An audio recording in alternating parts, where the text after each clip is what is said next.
Hi everyone, it's me. I want to talk about photography today because that is something I believe I am good at, and some people say I'm great at. Sorry about that, my hair is so messy today again. But I want to talk about photography and how I got started, and just to give some tips about to those for anyone who's thinking about jumping into photography. My dad was my best friend. One of his favorite things in the whole wide world to do was to take pictures. He had a Kodak camera, one of those Kodak instant cameras where you take the pictures, you turn it into Walgreens, and then you, surprise, here's your pictures. So, anyhow, when he passed away suddenly 12 years ago, I thought, what did he love to do? And what is something, how can I connect with him? So I thought I'd do photography. And I bought, first camera was a Sony DSC H20. Point and shoot, really easy to use. I learned a lot about it. It didn't have any special settings. You just kind of set it to the position you want on the dial and go for it. So started to realize I really liked it, and it gave me joy. And so I decided to shoot that, and then you only get, I think it was a 12.1, where the focus was so far from you. And then in order to get objects further away, I upgraded to a Nikon Coolpix P500, and that took fantastic pictures too. And I showed my pictures to a friend, and I said I like to take pictures. He says, "No, you're a photographer." And this coming from someone who was a Journal Sentinel photographer for over 20 years. That was his job. So he saw something in me and decided to go to a camera shop and bought me a Canon EOS Rebel, a Rebel EOS.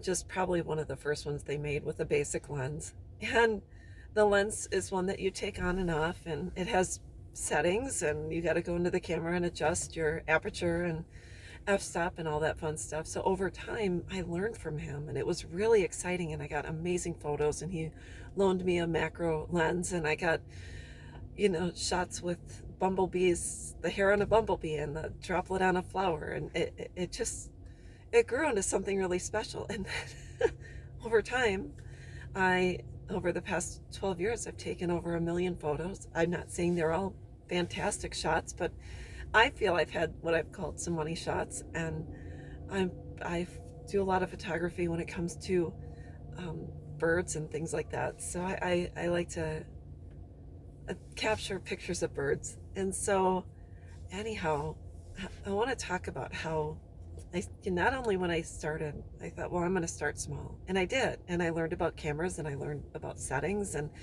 then as time went on, I upgraded, and I since have upgraded to a Canon Rebel EOS T6.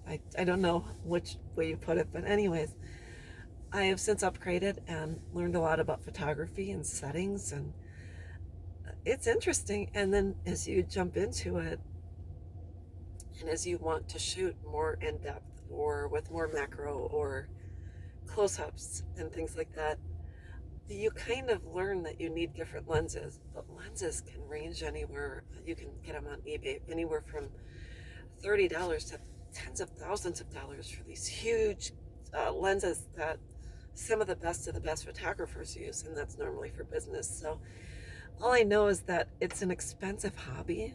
It can be an expensive hobby. It's something you can save for. I think, start small, learn the different settings on a normal camera, which you can get them for around $200 now. Go to a camera shop, or find a good used one from a friend, or borrow one from a friend. Borrow one. That's what I did with my friend's camera first. I borrowed his. He loaned it to me. I used it. I returned it. And then I went from there. So I got used to it without having to invest a whole lot. So all I know is that it is, for me, a worthwhile hobby. It's something I do for joy and fun, and I take pictures so I can share them with my family and friends. So that's what I wanted to say. I think it's wonderful, for people that buy these expensive camera outfits, which is great. They have, the Canon R5, R6, the 90D. All of those range around 1,000 on up just for the body. And then the lenses. The lens I want is the Canon 100 to 400. A good one. A used one is about $1,700. I don't have that one yet, but that's on my bucket list, or something I really want to get eventually. And that takes a picture of a bird flying at you, can get the every detail of the bird's eyes and things like that. It's just amazing. So start small. There's nothing wrong with getting a point and shoot, learning about the different settings, taking pictures. But most important, pictures that you take on the fly are amazing, even if they're kind of blurry.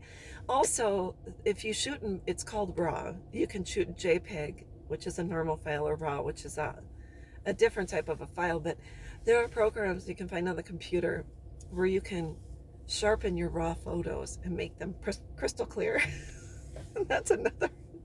It's called Topaz or Denoise or something like that. I don't know, but I thought I would share this with you. It's a passion of mine. I love to do it, and I've taken over 1,000,000 photos, and I can't wait to take more. Well, to be honest, I take about 2,000 pictures when I go on just a normal shoot when I'm walking around.